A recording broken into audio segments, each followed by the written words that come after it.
from introduction to closing a major gift, 18 months, it's a long time. So you really need to be great at your follow-up. You have to have a system in place and it needs to be consistent, right? You're not just going to show up and be like, hey, Monty, want to give me $1 million? You're like, yeah, absolutely. Let's do this. So for me, I think that was an easy transition into real estate because I already knew, okay, I just have to find a CRM that works for me.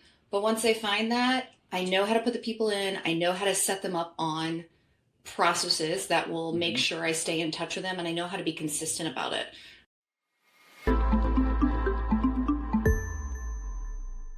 All right. Hey, everybody. We're back with the Why Do I Suck as a Real Estate Agent podcast. I'm Monte Reyment, your host. Today, we got Alison Alston out of Charlotte, North Carolina for the Lodestone Real Estate Team of EXP.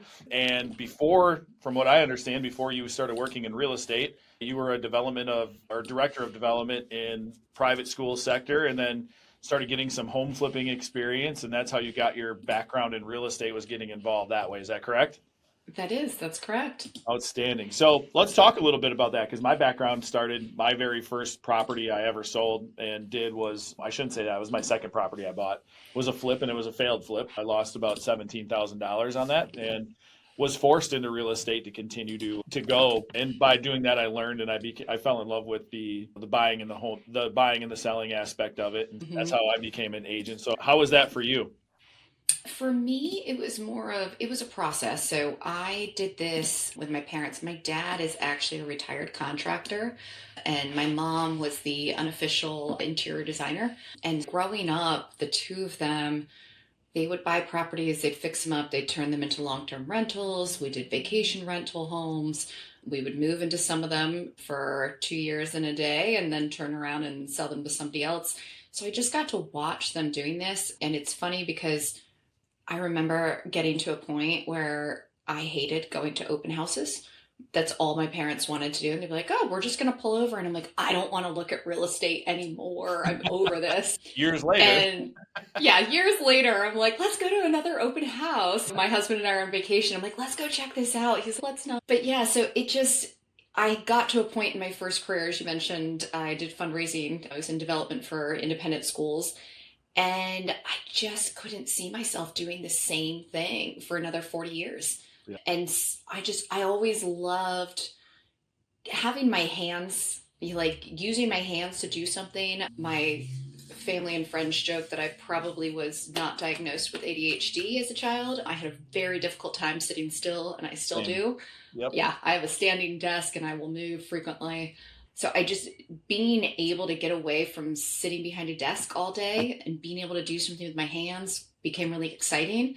But then the ability to become a realtor and actually take that nonprofit side of me, the philanthropy, and help people to make informed decisions based on what I had learned watching my family and then participating on my own, to me, it was a win-win all the way. Outstanding. So how long have you been a real estate agent now?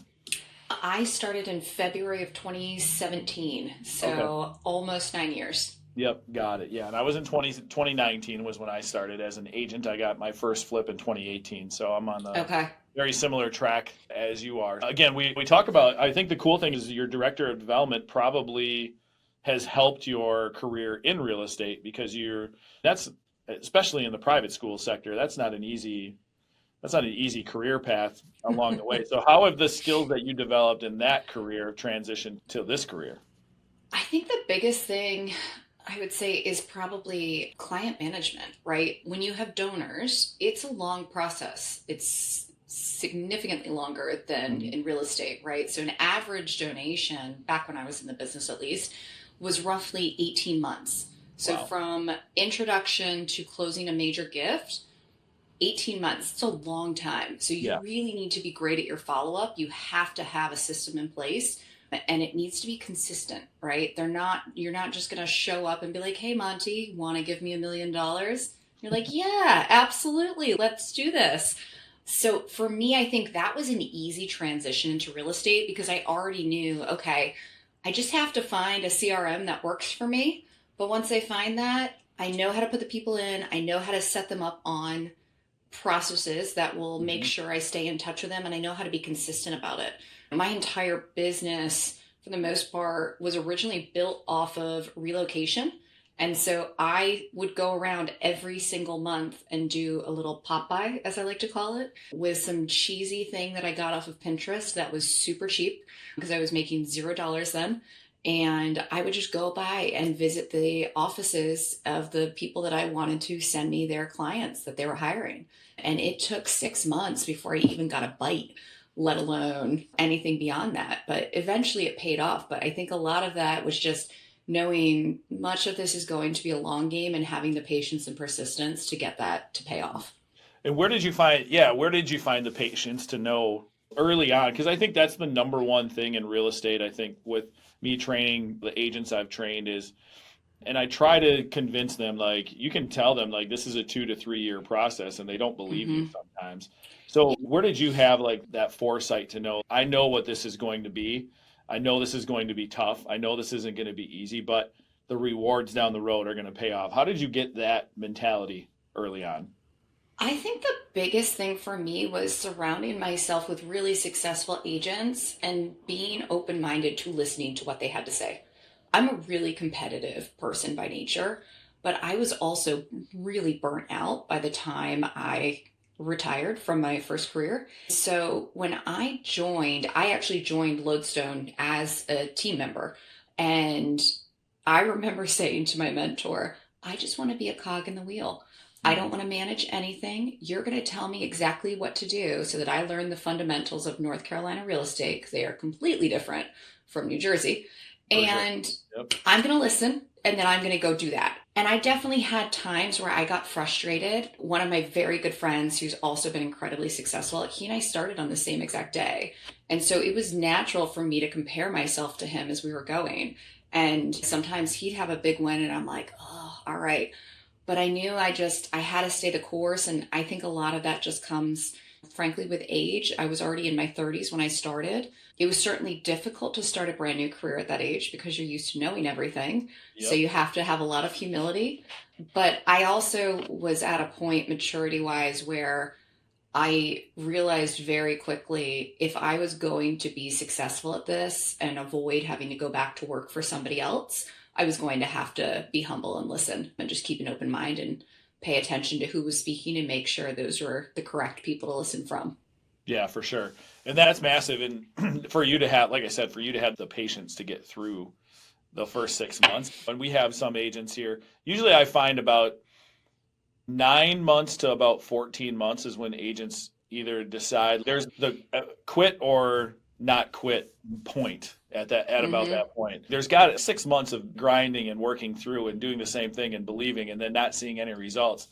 Is it frustrating for any human being? Yeah. And then you get to 9 months. For us as leaders too, right? Yeah. Yeah, it is. And I think for me as a team lead and a broker, where I'm at is, as long as I'm seeing consistent effort, I know they're going to be okay. I haven't had an agent yet that hasn't overperformed their first year than the national averages, we'll say. I even have an 18-year-old that started before she graduated high school who's got 2 or 3 deals under her belt before her 19th birthday. That's incredible. So I'm very proud of her for that. But I think that's the number one thing is the patience, consistency, and then curiosity. Like you said, being a fly on the wall is so important to just continually ask questions. One of the first ladies that I've ever worked with who was really successful, she would call me about 10 times a day. And she's not at our brokerage now. When I left to start my own brokerage, she chose to stay. And I think that was good for her to know that she could do it on her own. But she was calling me 10 times a day, and she's a very successful agent now. So again, if they're saying you're a mentor, use the heck out of those mentors, because that's why they're in that position. They're a teacher's mentality. They love giving and obviously respect their time and that sort of thing. But that's important. Morphing into that, what was that like? Now, I'm assuming you're a mentor at this point, right? I am. Yeah. So what is it for you, putting yourself, we're in the same shoes then. So what are the things you're looking for? What behaviors are you expecting from your agents early on, and then even like when they hit ruts? My biggest thing, and this is before I even start working with anyone, is kindness. If you're not a decent human being, I'm not going to deal with you. It's something that I decided straight away when I got into this business. I was like, yeah, Nope, I'm not dealing with egos. No. That's my first thing is they've just got to be a good person. They've got to want it for the right reasons, because otherwise I feel like it's not a good fit. I can't train them to do things the way that I believe they should be done, which is actually putting the client first at all times, Right. even if it means a hit to you.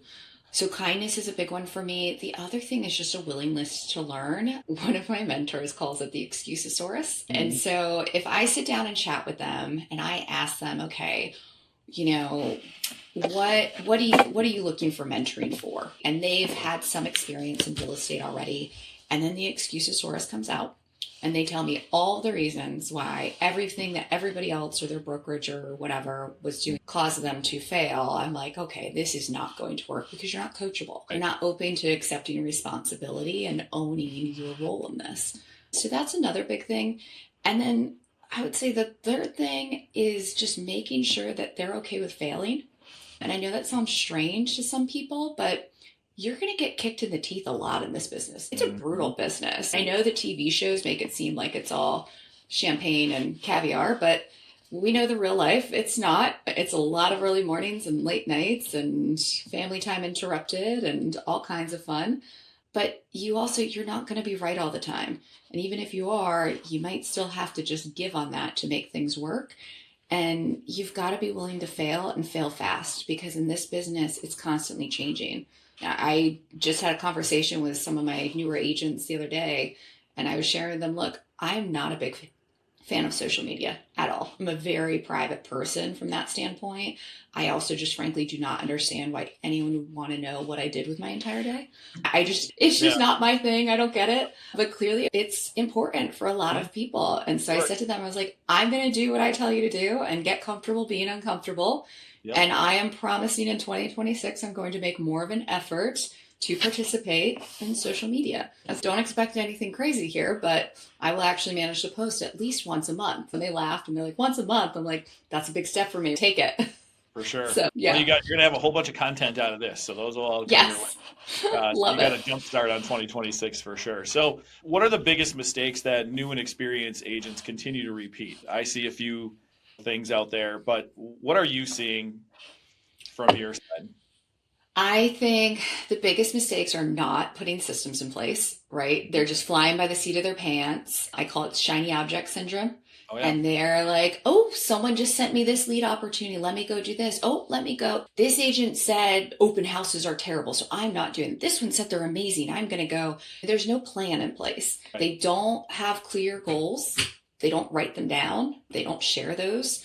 And they don't set up systems for success. So they're all in on whatever one lead that they have or one transaction. And so they're just setting themselves up for failure because it's going to end and then there's nothing and they've got to start over. Yep. So I feel like that's a really big thing that I see happening. And I think the other thing is just them mistaking busy for productive. They just spent the entire day working. And then you sit down and you look through, okay, what did you spend your time doing? And maybe 10% of it was actually income producing activities. Yep. And the other 90% was, we'll call it fluff to be kind. Yep. And I'm like, 90% of fluff is going to get you nowhere. Yeah. So just knowing what to focus on and then actually going and doing it. Yeah, we had a spreadsheet person here for a while, and then there was a spreadsheet for a spreadsheet, and then another spreadsheet for those two spreadsheets. And it was, wow. Yeah. You're just running on a treadmill. You're going nowhere. Yeah, you just got to take action. Yep. Hey, that's my brokerage's name, Take Action. So I love it. Very good. So moving into that and talking about those systems, what do you feel like a new agent or somebody struggling that can be self-aware enough to go, okay, I'm struggling. I just listened to Allison's advice. She's right. I got 90% fluff. Where does that person start with building their business?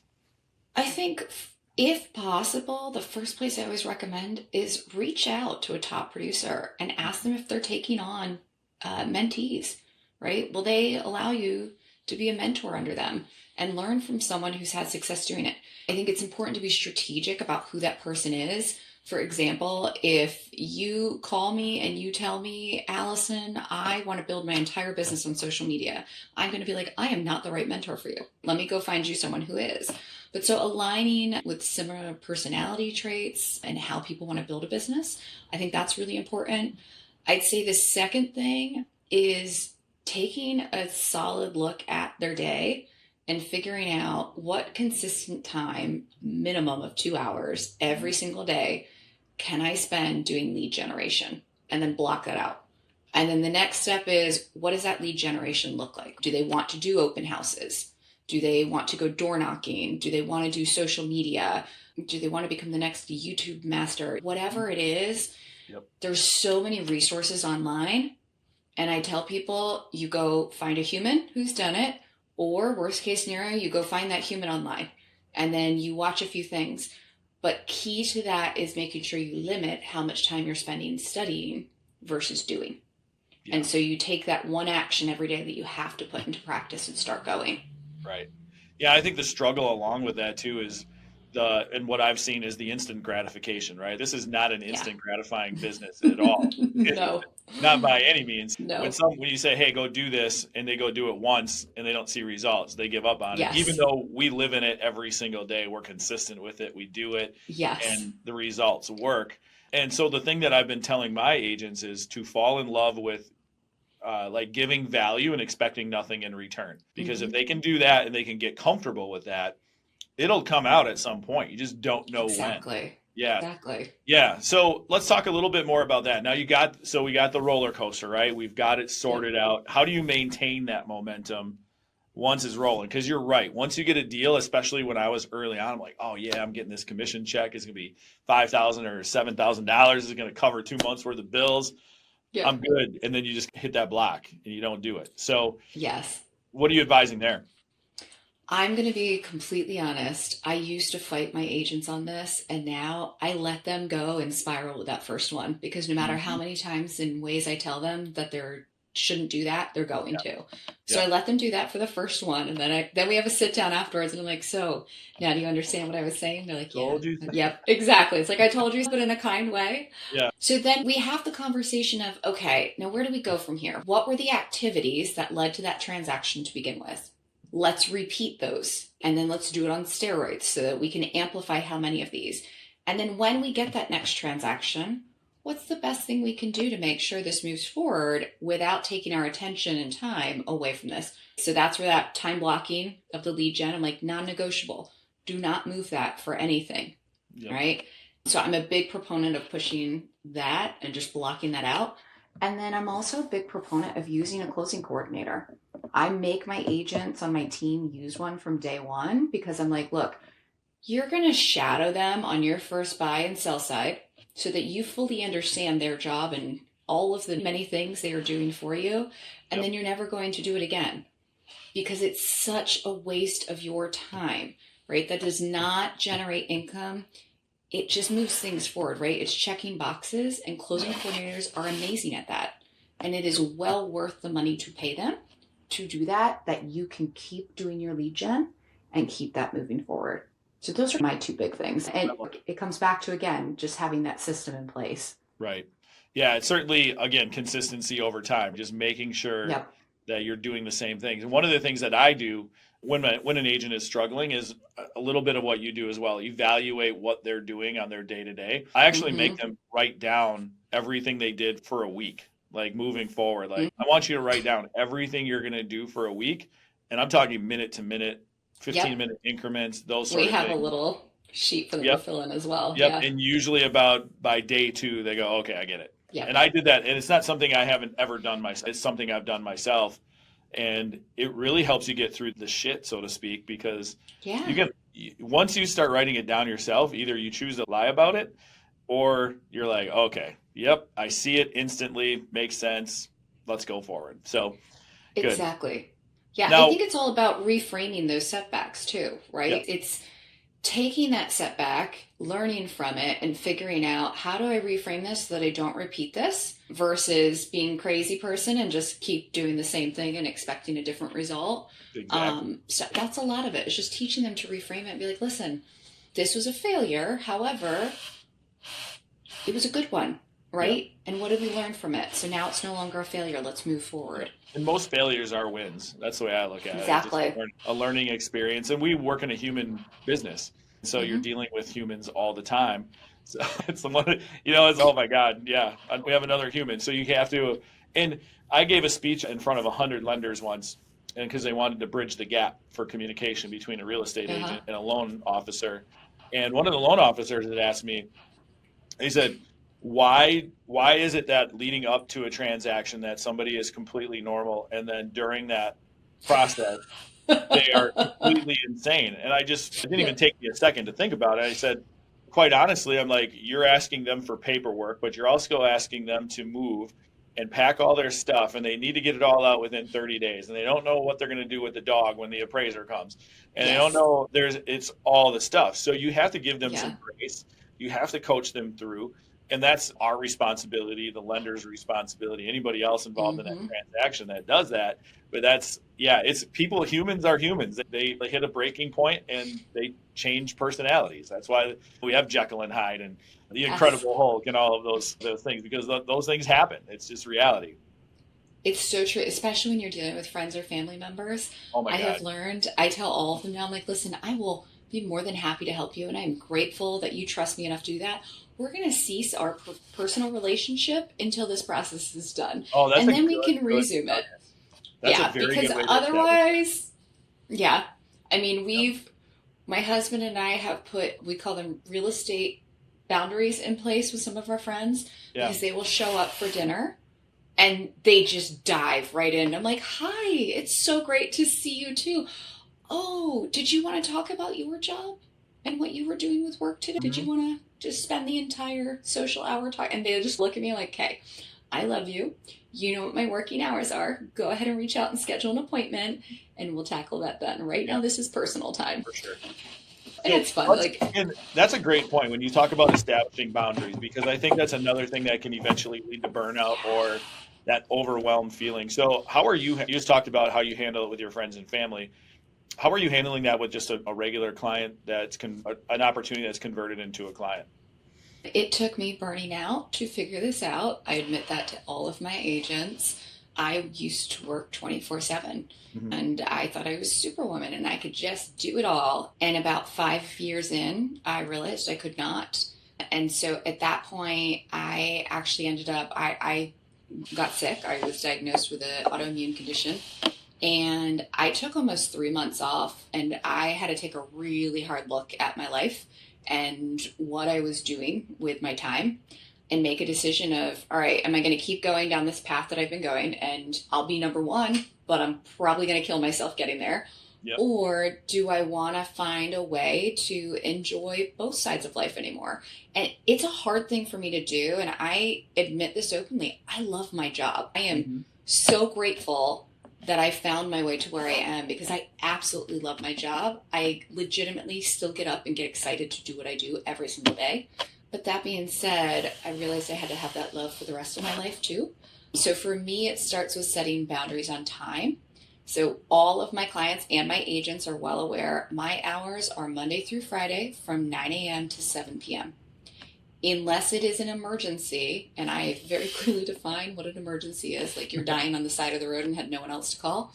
Because if your realtor's your first person, we've got a whole other conversation we need to have. We got some other issues, Those are my hours. And yes, if we are negotiating a deal, absolutely, I'm going to keep going until it's done, because unfortunately that is the world in which we've created for ourselves as realtors. Sure.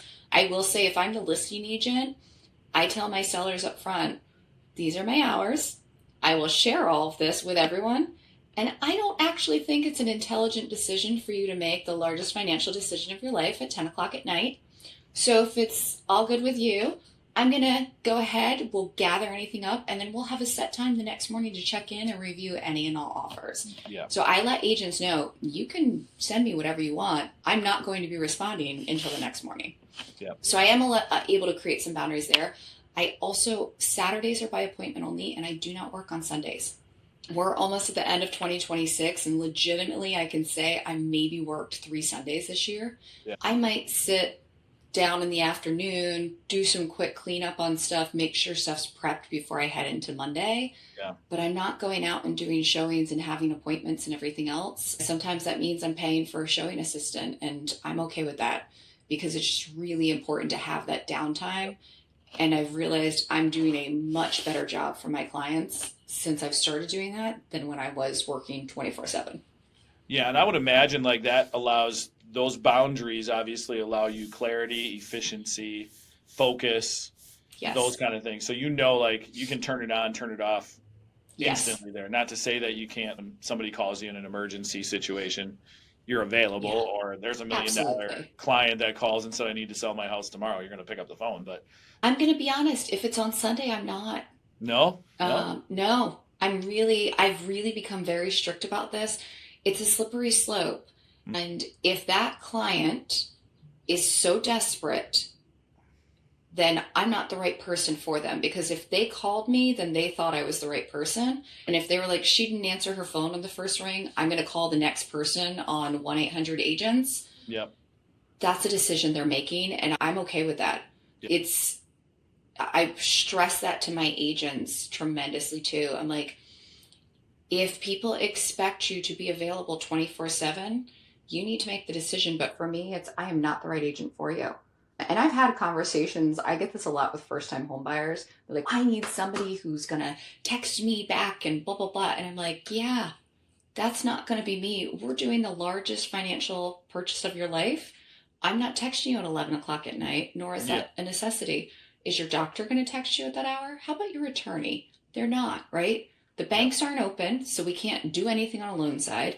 The attorney's office isn't open. We can't do anything from that side, right? There's really nothing that can happen outside of business hours. Yep. So why are we creating that sense of urgency that doesn't exist? For sure. Yeah. And I put my phone on do not disturb at a certain point in the evening too. And then they know and I'll check it and I'll respond back. I'm not as good at you with boundaries yet, we'll say. Yeah. My one exception, I created a list of favorites. So all of the agents that are on my team or I mentor, and then family members are on there. So they know if they send me a text twice or they call me twice, it will come through and I will answer for them no matter the hour. You can do that? I didn't know that. Yeah. Yeah, you can create a favorites list on an iPhone. I don't know if you don't have. Yeah, I have an iPhone. That's okay. Good to know. Yeah. I picked up a really nice nugget there. So there you go. Good. So it sounds like I'm proud of myself. I'm not the tech guru, so there you go. I love it. So we talked about that. I think you made a shift because you hit burnout at some point. Yeah. And that's never a good place. If you have to take 3 months off, you were grinding really hard in order to. I need 3 days, and even then, I'm like, I'm back in, I'm ready to go. So that must have been a tough one. So what other mind shifts have you made? So what other mind shifts have you made to move from that kind of chaos you were in before to a more clarity? You're obviously an extremely big systems person. So maybe chat a little bit more about that, because I think that's probably where you were able to then set boundaries and know everything's going to be okay because I have this system in place. Yeah, I sat down with my assistant and she had been prompting me. She's a phenomenal human who cares very much about me. And she was like, I'm looking at your calendar and this is insane. Like, this is not, you are just bouncing back. Like, this is not good. And I kept insisting that everything was absolutely crucial and vital to survival. And so then when I got my diagnosis, it was like, all right, I hear you. I am stubbornly listening. Apparently the brick walls I ran into weren't enough. So this is what I got. So her and I spent quite a bit of time going through and figuring out, okay, what can be a recurring spot that we can hold in there and then block on either side to give me some breathing room? What can we compartmentalize as far as the agents and the training and things? And I realized I was doing a ton of one-on-ones and I was doing the same lessons in every single one of them. And I was like, this is actually not a great use of either of our time. Right. I should be doing this as a group so that they can learn from each other at the same time that they're learning from me. So we condensed a lot of that. And then frankly, I also just got really particular of, look, if you're going to get space in my calendar, here's the openings I have. And if they're already booked for this week, we've got to go out until we find the next one. That's probably the hardest thing for me to continue to keep up. I love making people happy. And so telling somebody no or not right now makes me really uncomfortable still. Yeah. I will say I'm a work in progress in that area. Part of it was also having to sit down with my doctor and being like, okay, here's my new reality. I have to do infusions every week now, and they take a lot out. And so I was like, okay, if I'm doing this, I can't be running around and showing houses. So I'm going to plan a day where this can be a down day, and I can use the morning to clear my headspace, get settled, and get ready. And then the afternoon is my infusion and just relaxing. I'm not a big TV person. I've watched more TV in the last 2.5 years than I've ever watched in my entire life. Sure. Because one of the things I've learned is I need something as a distraction to zone out. My husband's ecstatic because I watch more football than we've ever watched before. Because I used to do open houses every weekend, so I missed all the football, and I love it. Go Vanderbilt. Okay, there you go. So Unfortunately, they got denied. I was we rooting for them. did, but you know what? I'm still so proud of them. It was an incredible season, and having been in school when our coach was known as the Deuce for the 2 wins a year that he got. Yeah. This felt really good. And I think too, just Coach Lee and his integrity and character, it makes you feel good as an alum. My old CEO was a Vandy grad and a player. He played ball there. Okay. It was a while ago. What year was he? Do you know? I want to say, I'm 46, so he's probably early 50s. Okay, so he's before me. I'm 41. Yeah. So his name is Chris Kraus. He started at NCSA, but phenomenal as a national, because I worked in sports for about 10 years before this, and I was a middleman basically for high school coaches and high school student athletes and college coaches. And so I educated probably 10,000 people on college recruiting. It's way different now. I left. That's incredible. I left in 2020, like the day of COVID when everything got shut down. That was my last day. And that's when I felt comfortable enough to leave jump into the world of real estate full time was that day. Yeah. Good timing. It was perfect timing. It was so good. Couldn't have been any better. So my last phone call was that night with a student athlete, and then I was full time, but I was in burnout there too. Yeah. It was pretty wild. It gets, you just run and run, and then you run some more, and I wasn't taking vacation. I wasn't doing anything. So that's something else, like systems again. I put in place at least one weekend every month I take off. My family's been great about helping me plan. They love going on vacation with me. Oh, that's awesome. So we do a ski trip every January with my sister and her kids. I always tell everyone those kids are my why. My husband and I don't have any kids, and her kids are my babies, and I love them to death. And so anytime I can spend with them while they still think I'm cool enough to hang around with, I will take it. So we usually do that. We do time away with them for spring break every year. And then my husband and I try and go on a trip, just the two of us each year too. It was our 10th anniversary this year, so we spent 2 weeks in France. Wow. And if you had asked me a few years ago that told me I was going to take 2 weeks of straight vacation, I would have been like, you're crazy. And my husband will tell you I was good until day 10. By day 11, he was like, you want to check your email? I was like, yeah, I really do. Just give me an hour, okay? Just need to get my fix. It's rewarding. I'm very lucky. I have an incredible team of women around me. And so because of them, I can do this and I can shut down and everything's fine. But it's putting those systems in place that, okay, this is what happens when someone on the team goes on vacation and everybody rotates in and helps out. So everyone gets that time. Yeah. It's blocking it out. Like my calendar is almost completely blocked through 2026 now. I have 2 months left. So I'm really diligent about making sure that these things are there and they happen. My VA and I are working on completing the newsletters so that they're done for 12 months. I like everything set and ready to go. December, I would say the last 2.5 weeks are my kind of prep weeks. And then I feel confident and comfortable knowing this stuff's all going to keep going no matter how busy we get. The systems aren't going to fall apart because they're there and they're working. And a lot of it's automated now thanks to AI. So that definitely helps too. But I think that's the most important part is for people to look at, what do I want my life to look like when I am busy and when this is full time, if they're doing it part time? Yeah. And let me design my career around that and act as though that's already happened. I'm a big believer in mindset and speaking things into truth. And so if you come into this stating, I'm going to be a number one agent and I'm going to do X and this is what's going to happen, and then you start taking those actions, it'll happen. Yep. Love it. Love it. That's amazing. I think that's a great spot to wrap too. So very good stuff. Thank you so much, Alison, for coming on. Thanks for having me. Sharing your nuggets and talking about all the things from consistency to systems to boundaries. I think it was amazing. So thanks again for jumping on the Why Do I Suck as a Real Estate podcast. You obviously don't. And hopefully everybody on here is here because they want to improve and get better. We aren't saying that you suck, but we love having you on. And yeah, it was so good. So thank you so much for coming on and sharing your story. Thank you. You bet. So that's a wrap here on the Why Do I Suck as a Real Estate Agent podcast. Thank you so much for spending time with me and our guests. The people you hear on this show really aren't guessing. They've been doing the work. They've been doing it for a long time. They're sharing their behaviors, their habits, their successes, their systems that actually lead to real work, real success. So please subscribe and follow so you don't miss the next conversation. Until next time, remember, you don't suck. You're learning. It's the beginning, or maybe you're in a rut, but you don't suck. So make a few changes, stay curious, stay consistent, and please keep coming back.